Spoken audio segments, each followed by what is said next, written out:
سلام، من ماکروبر هستم و میخوام محصولی رو بهتون معرفی کنم که در مدت بسیار کوتاهی بیشتر از 36 میلیون بار در یوتیوب دیده شده. همینطور بزرگترین رسانه‌های خبری دنیا هم راجبش گزارش دادن. YouTuber Mark Rober, a NASA engineer. His name is Mark اون Rober. چیزی نیست جز تیشرت‌های متحرک دیجیتال داتس که ابتدا باید اپ دیجیتال داتس رو از طریق اینترنت دانلود کنید، سپس طرح همخوان با طرح تیشرتتون رو انتخاب کرده و گوشی رو درون جیب مخفی قرار بدید. جیب مخفی این محصول به راحتی برای ابعاد هر نوع تلفن همراه قابل تنظیمه، حتی آیفون 6. گوشیتون اینجا کاملا امن و برابر هر نوع لرزش فیکس میمونه. در صورت نیاز فوری به راحتی در 2 ثانیه از جیب خارج میشه و طرح تیشرتتون هم خراب نمیشه. چیزی که توی مهمونی برای همیشه از خاطر آب پاک نمیشه این جنس تیشرته. اما حالا لحظه‌ایه که تو میخوای یه عکس سلفی داشته باشی.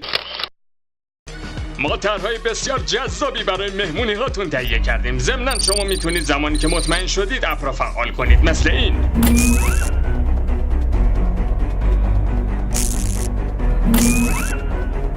ما کلی طرح جذاب و عالی برای سلیقه‌های مختلف تولید کردیم و این یعنی دیگه برای سورپرایز دوستانتون نیازی به پوشیدن این جور لباس‌ها ندارید.